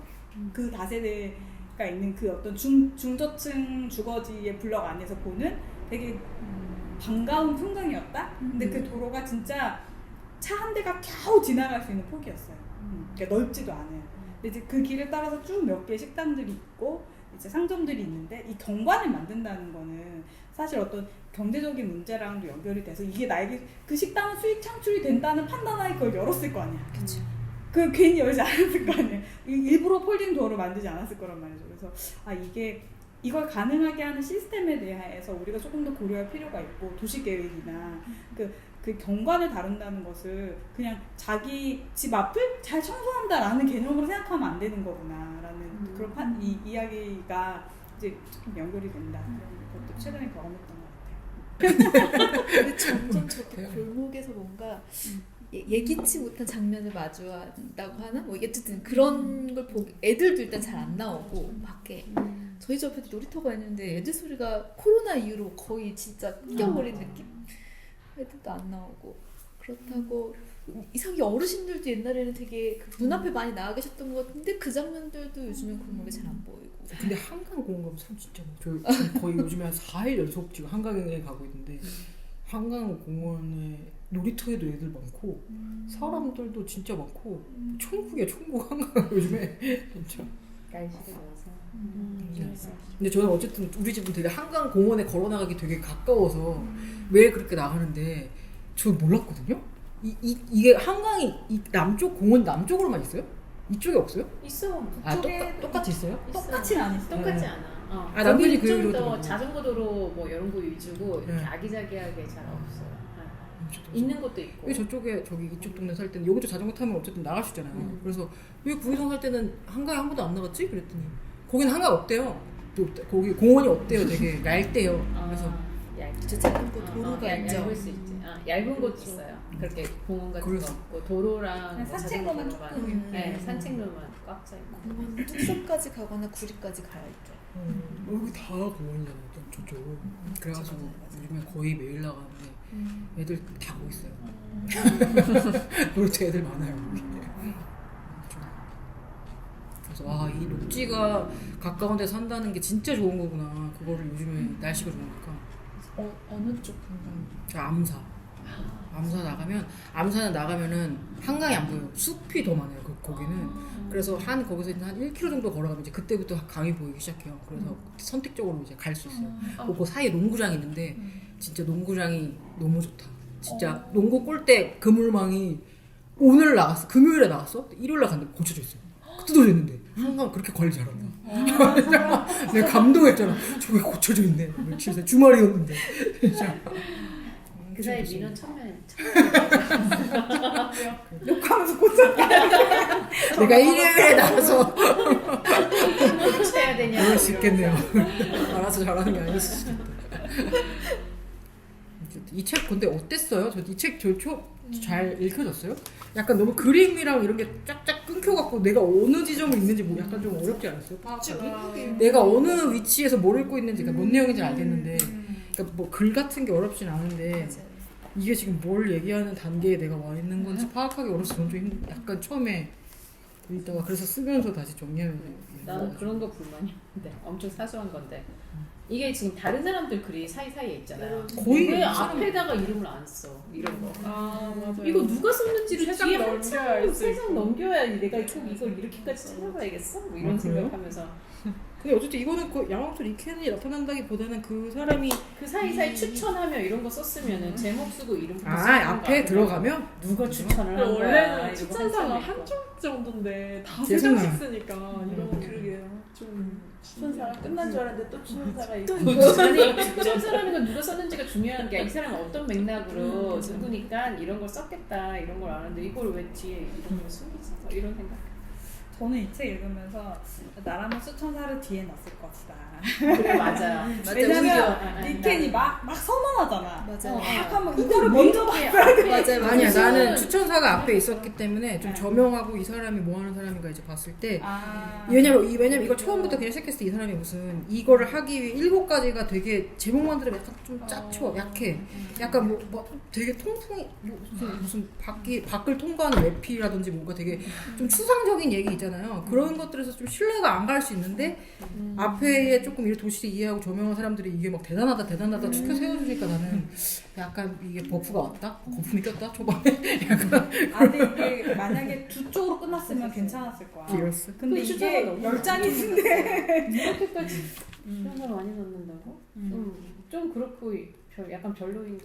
그리고 이거 단어의 부재 이 지역 사회권 그러니까 이것도 너무 개성 없는 너무 납작 말이 너무 되게 밋밋한 애매하죠. 말이잖아요. 어떻게 그러니까 좀 없는 말이긴 한데 생각 좀 해봐요. 근데 우리가 공간을 얘기할 때 쓰는 말이 진짜 거기서 거기잖아요. 그래서 근데 이제 그게 뭐 죄가 아니야. 그거 공간 단어의 종류가 뭐 죄가 아니라 어쨌든 우리가 이 세상도 그런 것 같아요. 공간에 대해서 광장, 타우픽 하는 얘기가 광장 연결, 골목 길, 뭐 저층 주거지, 뭐 상업 공간, 뭐 믹스하고 분리하고 이런 건데 이제 그런 걸 어떻게 모디파이 하냐는 기술만 남은 것 같아요. 이제 조합하고 분리하는 기술이 현재 필요한 이제 어쨌든 기술인 것 같아요. 그래서 와 이 단어도 어떻게 지역사회권이야 이런 걸 했으면서 진짜 엣지 없게 지었다. 뭐라도 그냥 표어처럼 만들지.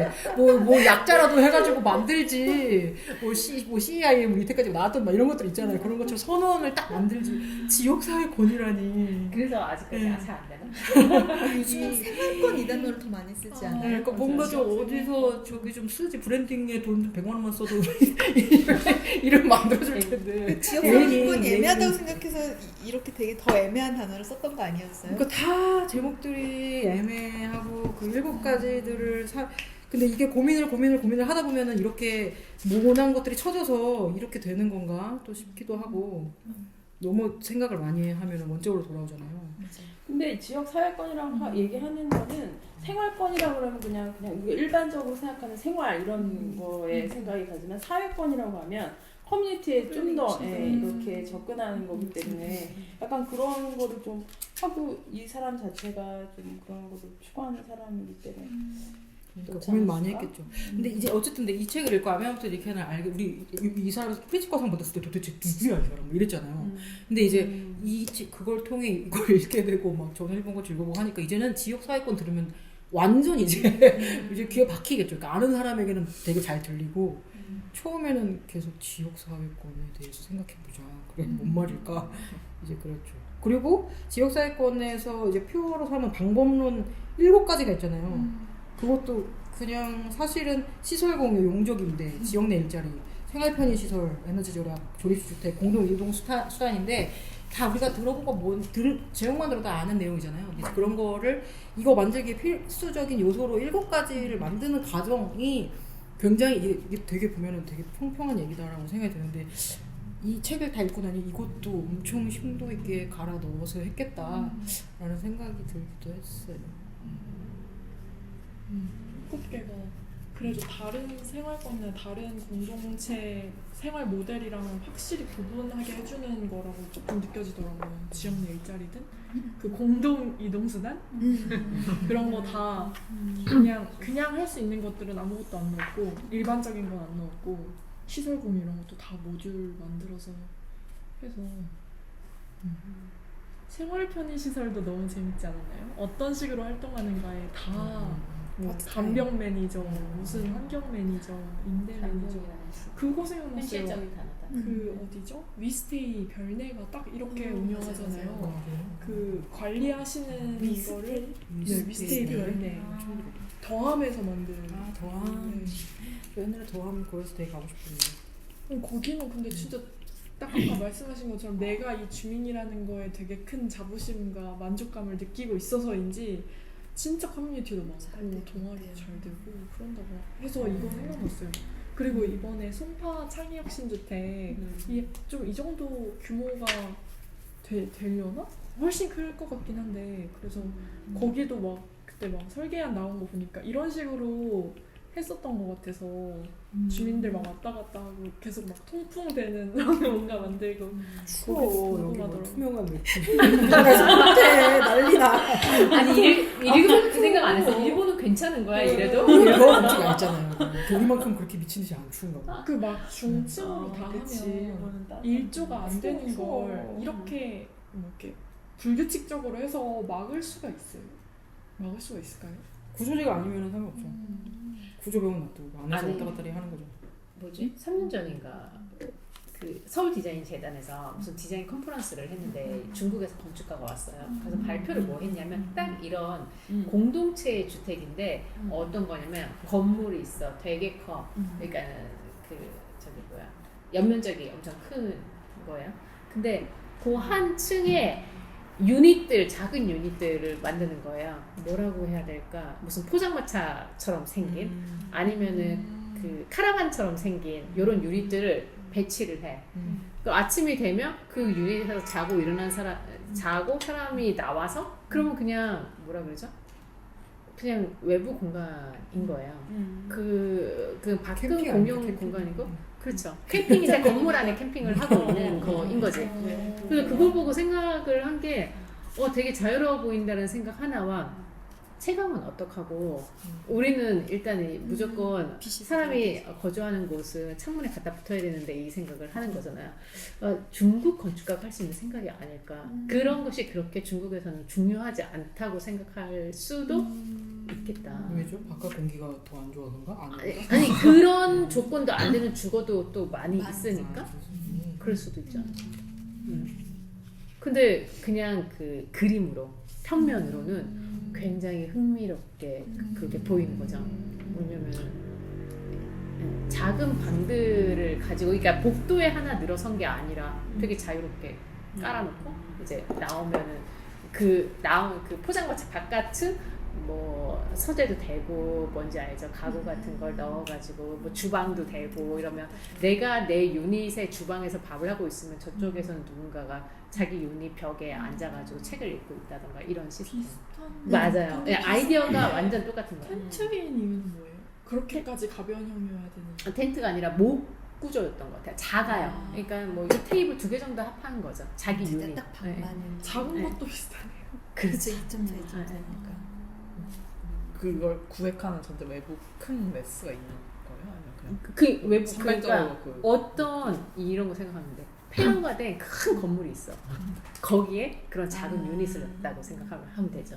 근데 되게 중국적인 상상력이라는 생각이 들었어. 그걸 보면서도 그런 상상하는 게 이제 여기서는 모두 올라가고 내려가고 사다리 기어 올라가고 내려가고 이제 이렇게 되어 있는 건 이제 일본 사람들이 하는 상상이고 중국적인 상상력은 이제 그러니까 해외 주화를 좀 많이 보긴 봐요. 그래야지 조금 이 틀에 바뀐 생각을 좀 많이 최강은 남향은 프라이버시는 항상 우리가 설계 체크할 때 검토할 때 체크하는 기본적인 요소들을 좀 생각 안 하고 한 것들을 좀 봐야지 오히려 뭐 그런 저기 같은 데서 사셨던 데는 빛이 안 들어오게 한다면서 빛이 너무 깊이 들어오니까 이제 그런 거라든지 그런 것들을 하면서 좀 생각의 틀이 좀 바뀌는 것 같아요. 건축하는 사람들도 오히려 더 고리타분하게 생각하는 사람 그런 많은 것도 것 그렇게 같아요. 생각했을 거예요.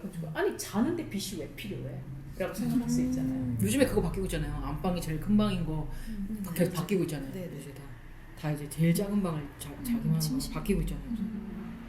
만약에 이 책에서의 제일 이 모델 세울 때 제일 뭔가 전제가 1인 1주택이 아니고 그래서 같이 사는 주택이고 또 하나가 지역에서 지역에서 생활을 해야 뭘까요? 지역 내부 경제권. 지역 내부 경제권을 만들기 위한 시스템을 이제 유닛으로도 하고 뭐 이동수단도 다양하게 해서 하고 이런 거라면 그냥 어떤 주거 모델을 생각할 때 대전제를 한 번도 생각 안 해본 것 같은 거예요.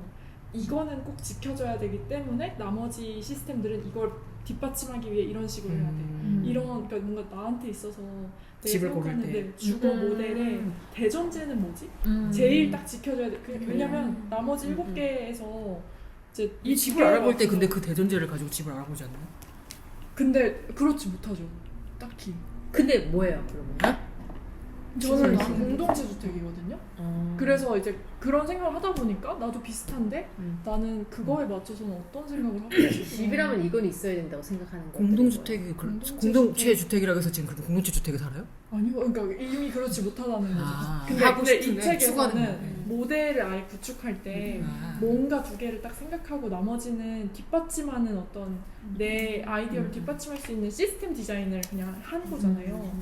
이동수단이든 유닛이든 용적 임대든.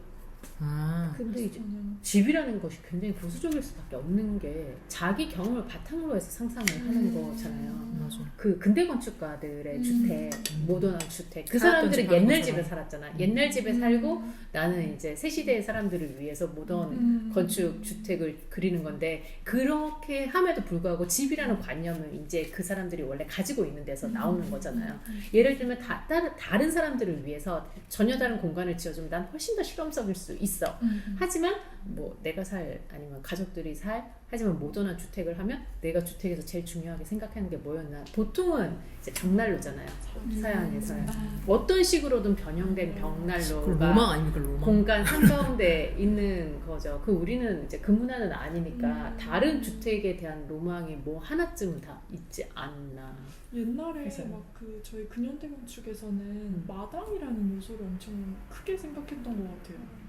근데 이제 제 관념에서 마당은 아예 없으니까 그런 게 이런 게 있어야 집이지라고 생각하는 것들이 근데 그 마당의 변형을 그래서 건축가들이 계속 제안하는데 예를 들면 외부화된 어떤 공간, 이제 반외부 공간이라던가 아니면 거실 같은 그러니까 가족들이 같이 사용하는 공간을 마당의 개념으로 본다라던가 조금 더 확장되면 그 이웃간 세대화되고 공유하는 것을 마당으로 인식한다. 그러니까 뭐 복도라던가 넓은 그러니까 편복도 같은 곳에는 있잖아요. 복도라던가 아니면 이제 1층에서 같이 진입하는 부분을 공용 스페이스를 함께 쓰는 곳을 일종의 더 확장된 마당의 개념을 본다라는 거.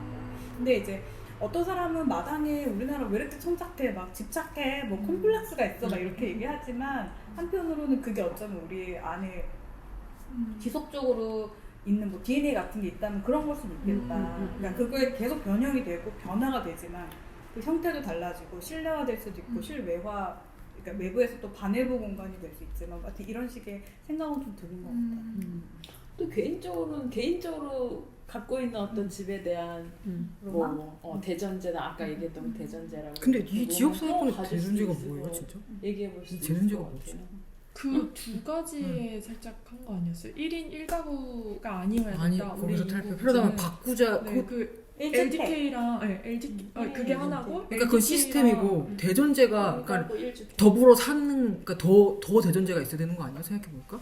이제 가구 유형이 우리가 바뀌었고 정상가족 이데올로기에서 1인 1가구로 바뀌었고 그리고 사생활 보호라는 이데올로기. 근데 이거 1인 진짜 1가구 예를 들면 여기는 아마 잠자는 공간을 최소 한 사람이 가질 공간으로 잠자는 공간을 설정했던 것 같은데 어디서 우리가 같이 책을 읽었나 누구랑 얘기를 했거나 했는데 누군가는 그 얘기를 했어요. 제일 마지막까지도 남는 건 자기 생각엔 개인 화장실일 것 같다라고 얘기한 사람이 제가 있어요. 얘기했던 건 화장실 또 아니야?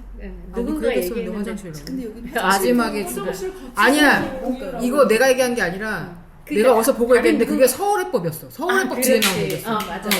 책에서 그런 거 같단 말이야. 방만으로 이루어. 제일 마지막에 나온 게 화장실이었어. 미안해요 내 생각이 들었어요. 근데 맹그로브만 해도 조금 작은 유닛은 화장실 같이 쓰지 않아요? 그렇죠. 그러니까 나는 그 물 너무 싫어. 싫어. 근데 이제 이거 따라했나? 김성훈 교수님한테는 화장실 중요한 거예요. 옆에서. 저도 공동체 주택 조금만 저렴한 데 가면 다 쉐어하우스니까 방은 1인 1방이어도 화장실 같이 써야 되거든요. 사실 건축비나 이런 걸 생각해도 화장실을 그쵸. 하나씩 다 넣는 게 쉽진 비용이 않긴 엄청 하거든. 크죠. 네. 그리고 화장실이 진짜 침실보다 더 조금 쓰잖아요. 그렇긴 한데. 네.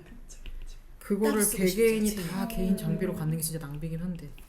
그래서 왜 약간 잘 사는 집에 가면 화장실이 욕실이 어마어마하잖아요.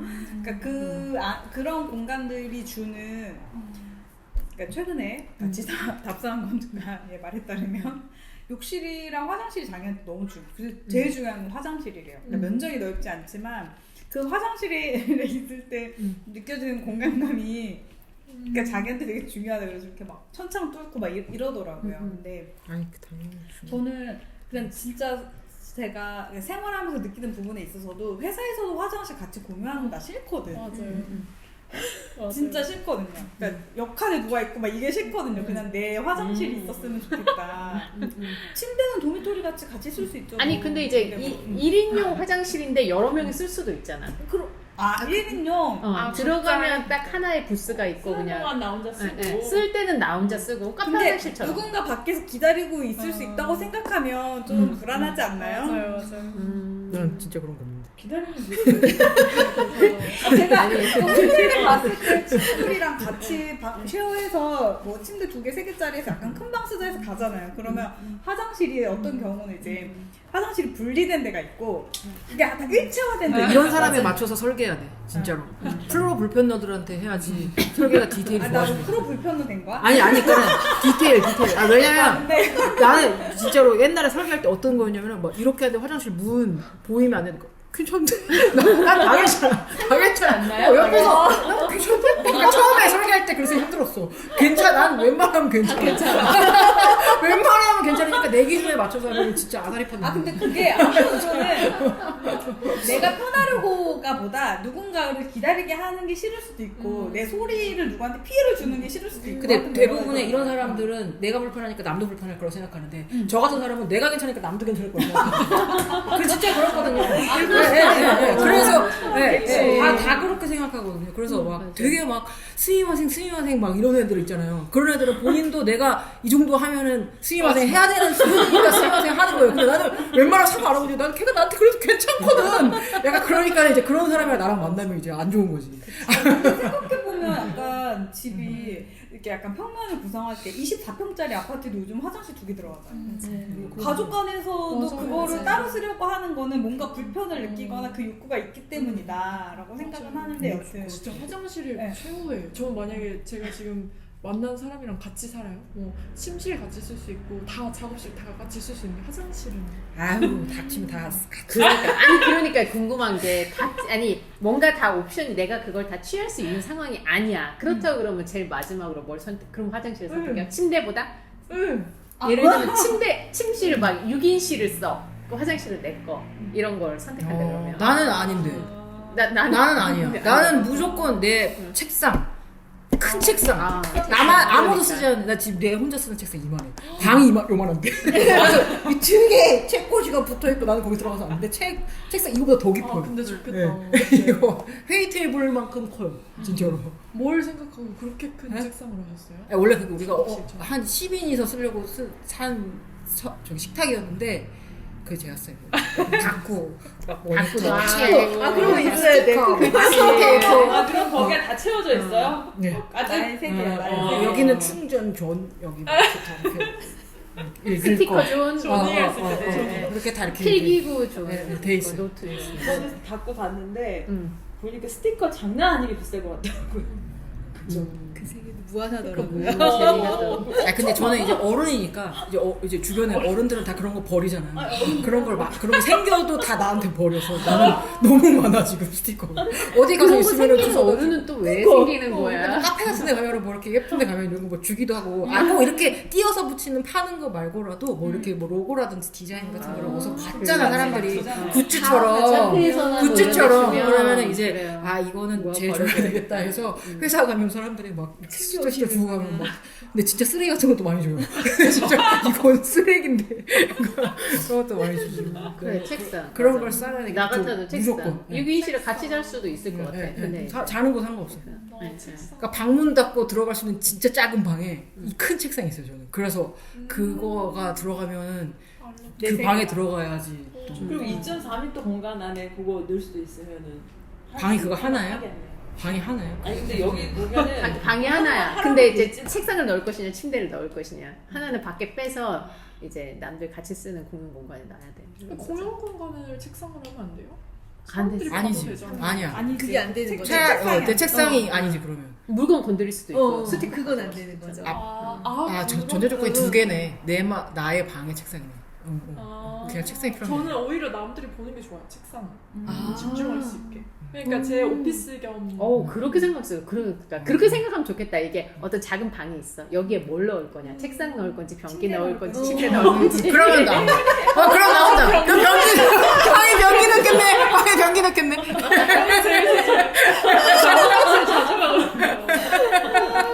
그리고 이제 변기는 집어넣고 책상이랑 침대는 이제 큰 방에 그냥 가운데 놓고 쓰고 이런. 재밌겠다. 아니 그렇다 그러면은 저기서 아쉬움을 좀 해소할 수 있는 게 침대 공간이 하나 개인으로 주어지고 나머지 공용으로 쓰는 게 이렇게 다 같이 쓸 수 있게 하잖아요. 거기다가 약간 내가 정말 로망하는 거 하나를 또 이렇게 같이 유닛으로 딱 해주면 뭔가 좀 더 선생님 접근성이 그게 높아질 뭐예요, 것 같아요. 고양이. 그게 고양이 뭐야? 방. 아 저요? 고양이 같이 키우는 거 저도 좋지. 그냥 그 가변성으로 하나가 주어지면 좋겠어요. 그래서 거기서 뭐라도 할 수 있는. 무용도. 예를 들어 식물을 키울 수도 있고. 그런 아니 우리 고양이 진짜 고양이 놀이방 하나. 공용 공간에 할 수 있잖아요. 그러니까 그 그러면은 고양이가 더 행복하지 않을까? 아니 고양이는 영역 동물이잖아요. 개인 아, 정말 네네. 개인 자는 거 따로 있고 무조건 자는 거 따로 고양이가 있고 아니구나. 뭔가 내 공간 하나 있어야 돼요. 그래서 너무 답답한 거예요. 내 공간이 없어 여기는. 공용부에서 막 오픈해서 할 수 있는 거가 있는데 뭔가 나만의 공간이 하나는 있어야 자는 되는데 거만 그게 네. 여기는 없는 거예요. 그리고 너무 답답했었고 이걸 보면서 자꾸 저항감이 자꾸 생겼고 그리고 또 뭐가 있냐면 뭔가 이렇게 여기서는 이제 사회에서 복지나 이런 것들 예를 들어서 지금에 있는 이 우리 동네를 적용해 봤을 때 예를 들어 저 아까 500명이라는 그 구획을 만든 거는 되게 괜찮다고 생각했거든요. 우리 동네를 인구를 보니까 제 사는 동네 부안동은 9,000명이더라고요.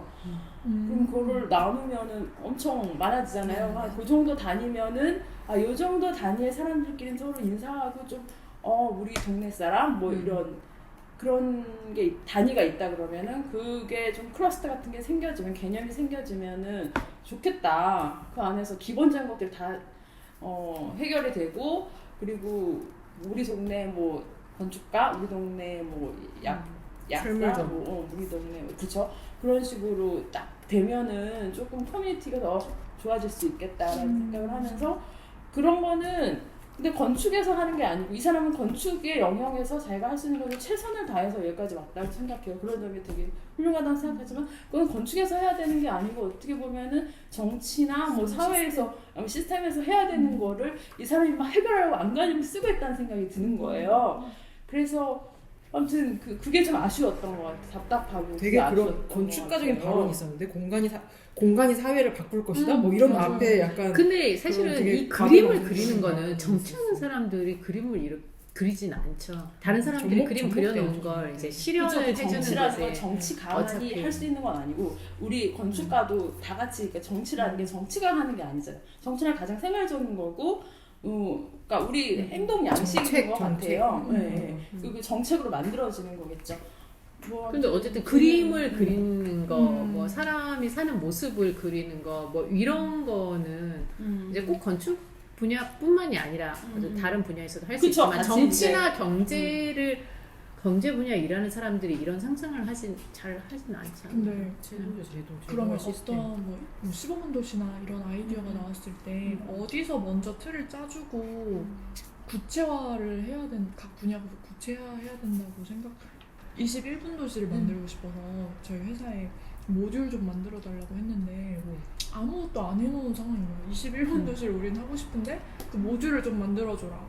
뭘 중심으로 생활권이 구성되고 몇 미터고 뭐 가구는 어떻게 되고 그런 뭐 자전거로 이동하는지 뭐 도보로 이동해서 21분이든지 그래서 저희가 그거에 참고해서 이제 해야 되는데 어떻게부터 우리가 이걸 다 짜면은 뭐 사회복지나 그런 것들 있잖아요. 어떻게 이제 구성이 되는 건지 감이 맞아. 안 잡히더라고요. 그 사람들이 자료를 줬어야죠. 네. 그 사람들은 그래야 그냥 될것 갑자기 같은데? 입에 나오는 단어 그냥 상관이니까 했을 텐데 도시계획이 이걸 하는 거는 아닌 거. 그럼 PM이 누가 돼야 돼? 도시, 건축, 사회복지 그런 뭐 박용선 시장, 네. 경제 이렇게 다 모이면 어쨌든 여러 사람의 논의가 필요한 거지만 거기서 PM은 어느 분야가 돼야 돼요? 그러니까요. 난 진짜 그게 저희는- 궁금하네. 근데 그림을 그려달라는 거인 거지 사실 도시가 PM은 못 될 것 같아. 그쵸, 그쵸. 그냥 봐도 사회 네. 쪽 사회 뭐 그런 근데, 쪽에서 근데 하잖아. 어딘지 모르겠어요. 저는 뭔가 그런 그럴 회사에서 수 일하고 있겠네요. 싶거든요. 근데 그게 예산을 어딘지 그런데 모르겠어요. 써야 되니까 예산을 써주면 할 수 있는 거 아닌가요? 근데 예산을 그 얼마가 갑자기 되는지를 알려면 사실 그 PM이 누가 되는지가 중요한 게 어느 부처가 예산을 쓸 거냐가 사실 핵심인 그치. 거잖아요. 맞아요. 우리나라는 근데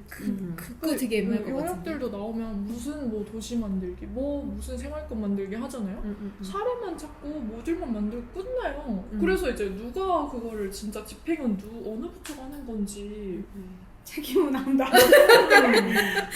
되게 괜찮은 모델이 나왔는데 일단 보도 자료는 나와야 되고 누구의 허가를 보도자료 나올 그 모듈은 나왔어요. 근데 이제 그 뒤로 어떻게 된 거지? 하면 그래서 안 되나 보네요. 근데 나는 그게 되게 부조리하거나 나쁘다고 생각을 하지 않는 게 누군가 얘기를 꺼내나 근데 그게 오늘 당장 다 되는 건 아니에요. 오늘 당장 다 되고 이번 선거에 다 되고 다음 선거에 다 되고 이런 건 아니고 누군가가 아이디어로 그냥 굉장히 막연한 그림을 그려놨어요. 그 다음에 또 좀 시간이 지나서 그런 여건이 되고 이런 것을 좀 논의할 기회가 되면 그거 한번 다시 좀 가져와서 들여다보자고 이럴 수 있잖아요. 그러면 이제 정치적인 거 사회적인 걸 좀 채워가지고 누군가가 완성할 수도 있고 우리 그때 바르셀로나 갔을 때도 그 보행에 대한 너무 급진적인 아이디어들을 도시에 적용을 하고 있어서 아니 이게 돼요? 이게 뭐 어떻게 도대체 이러면서 우리가 되게 의구심이 가득 찬 눈으로 이걸 이게 어떻게 실행이 되고 이게 말이 되냐 이랬더니 그 사람들은 그때 2015년이었는데 우리는 이거를 86년도부터 생각해 왔어 라고 했어요. 86년도 생각했을 때는 왜 이게 3년 만에 안 돼? 5년 만에 안 돼? 왜 10년이 지났는데도 이게 안 돼? 라고 생각했을 수도 있겠지만 어쨌든 결국에 2015년이 돼서 실행을 할 수 있게 됐잖아요. 근데 실행을 하는 시점에서는 이미 생각해온 게 있었어야 되는 거지. 이미 생각하고 이미 계획하고 계속 안 되는데도 불구하고 뭔가 그림을 구체적으로 그려온 게 있었어야지. 2015년 차 정치인이 갑자기 그래 그 컨셉으로 이제 가지고 와봐 이러면 쫙 있어야 실행할 수 있는 거잖아요. 그러니까 제가 얘기한 거 정치가 뭐 정치가가 모든 걸 해결한다는 그런 게 아니고 이런 시도가 네 이런 시도가 안주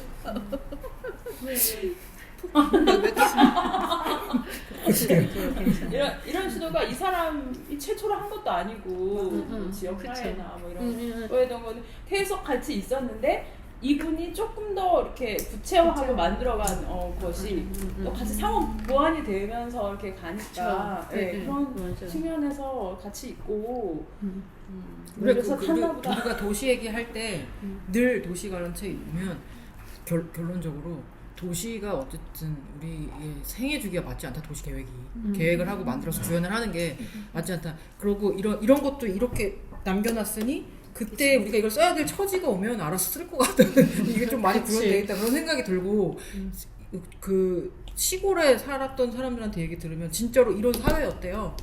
옆집에 밥숟가락 뭔지 다 알고 얘네 뭐니까 끝나면 다 학교 끝나고 가서 도와주고 저 집 도와주고 저 집 도와주고 이제 막 그렇게 할 수밖에 없는 구조니까 서로 그렇게 서로 남의 사생활을 침범하면서 농경 사회니까 그렇게 살았는데 지금은 어쨌든 개인이 일하고 퍼포먼스를 내는 사회니까 그럴 필요 없잖아요. 근데 또 다른 우리가 서로가 서로를 돌보지 않고 돌보지 않고 살 수는 없는 세상이 이제 올 거니까 이런 포맷이 이제 나와 있으니까 누군가 갖다 쓰면 그렇죠. 이걸 이제 누군가가 어느 부분을 확장해서 이런 연구가 있었네. 또 쓸 수도 있고 미리 이런 준비하는 거죠. 거일 수도 있죠. 지금 막 이것까지 또 자본주의가 생각해보더라고요. 극대화돼 있는데 이거 하자고 하면은 이제 막 그런 그 3단지 강남 그 3단지처럼 에버시움인가? 걔처럼 이제 되고 계속 시대에 역행하는 거라고 물론 필요한 패러다임이고 연습을 해봐야 되는 거겠지만 어쨌든 지금 초기에는 많이 욕을 먹을 수밖에 없지 않나. 근데 결국에는 그거가 대세가 되는 때가 이제 그렇죠. 오지 그거 않을까. 다시 한번 가져와. 안 되겠다. 대세가 될 것 같아요. 이럴 때가 있죠. 그럼 누군가 굉장히 상세하게 계획을 짜놓은 것을 이제 참고를 하고 이게 막 엔트로피만 올라가서 막 결국에는 막 야 이렇게 빈부격차 심해지고 막 전쟁으로 정리해야 돼 이런 얘기가 나오기 전에 어떤 그런 회귀하려는 운동이 있을 거잖아요. 뭐 이제 그리고 노인 인구가 많아지는 문제에 대해서는 예를 안할 들면 수가 내가 없을 아무리 돈이 많고 아무리 정말 그렇게 뭐 청약 당첨된 좋은 아파트에 산들 80, 90이 어떻게 됐어. 살아갈 수 없잖아요. 그 집에 인간으로 계속 태어나서 못 살아. 응. 네. 살 방법이 없죠. 인간은 혼자 살아갈 수 없어요. 제가 아는 사람이 요양병원에 있잖아요. 그래서 일주일에 한 2번은 계속 가면서 그 병실을 이제 보는데 베드가 6개가 있어요. 그리고 이제 좀 약간 심각하신 분이 한 3분 있고 나머지 3명 이렇게 있고 한데 이제 그 간병사도 전문 간병사가 2명 있고 한 명은 이제 가족이 돌보고 한 명은 전문 간병사랑 가족이 돌보고 어쨌든 그 병실이 10명이 있어요. 10명이 있는데 이제 시간이 이게 한 좀 베드당 한 사람이 한 베드당 환자 한 사람씩이 있고 2명은 간병인이 없는데 나머지 4명은 간병인이 있어요. 굉장히 나이 드신 할머니 그냥 정말 말만 하고 식사만 하실 수 있는 할머니도 계시고 그거보다 좀 나은 사람들도 있고 그래서 그 병실에 10명이 있단 말이야. 이게 또 사회예요. 그래서 커튼 모든 것을 지금 공유하고 있는 거죠. 이 공간을 공유하고 있고 화장실 하나 공유하고 있고 그리고 이제 건강한 사람 4명과 건강하지 않은 사람 6명이 이제 그 안에서 사회를 이루고 있는데 너무 재밌는 거죠. 처음에는 좀 너무 불편하겠다고 생각을 했는데 오히려 1인실보다 더 마음의 안정이 된다고 해야 되나? 이 커튼 밖에 누군가가 있어. 그리고 이제 이 간병사 분들이 생각보다 이거 되게 전문직이더라고요. 네. 전문적인 지식을 갖고 계신 간병사 분들이 계시니까 뭔가 어려울 때나 뭔가 애매할 때나 이걸 어떻게 처리할지 모를 때 굉장히 날렵하게 와서 뭐 돕는다던가 뭐 서로 먹을 걸 나눠준다던가 아니면은 뭐 굉장히 중요한 팁 같은 걸 뭐 설명을 해준다던가 이런 나름대로의 사회가 됐어. 규칙도 있고 불 끄는 시간, 불 켜는 시간 있고 그래서 이제 거기 간병하는 분이 자기는 아프지 않지만 이제 여기서 사는 거잖아요. 거기서 사는데 나름대로 이런 사회에서도 살만 하구나. 굉장히 재밌다 생각하면서 지내고 계신다고. 그러더라고요. 그래서 난 그런 생각을 좋은 했어. 요양원인 것 같아. 그 중에 한 분은 8년 동안 계세요. 그 할머니 한 분이. 그리고 여러분 간병인이 계세요? 간병이 없어. 혼자. 혼자. 그러니까 혼자 몸을 가누실 수가 있고 식사하실 수 있고 왔다 갔다 하실 수 있고 한데 지금 8년 동안 계시는데 만약에 내가 노후에 80이 넘어서 혼자 식사를 준비할 수는 없어. 세탁이나 이런 건 좀 어렵게 됐어. 그러면 어떻게 할 거예요, 여러분? 그 공빠 TV라고 또 있어요. 그 유튜브에. 그런데 노인들 어떻게 사는지만 나오는 또 유튜브가 있거든요. 무슨 유튜브? 유튜브로 세상을 연구하는구나. 공빠 TV. 네. 그분 공빠. 공빠? 공부하는 보는 한의사 보고 공빠 검색하면 나와요. 그 엄청 유명한 유튜브인데 그 사람 책도 있어요. 행복한 노후의 주택 이제 뭐 그렇게 해가지고 노복주, 뭐 노인 요양시설, 요양병원 그 종류별로 사람들이 어떻게 사는지 그거를 왜냐면 자기가 노후에 어떻게 살지 근데 이제 좀 부자들 시니어타운 막 이런 것부터 다 나오는데 여러분들 굉장히 받아주시네요. 저한테 이렇게 관심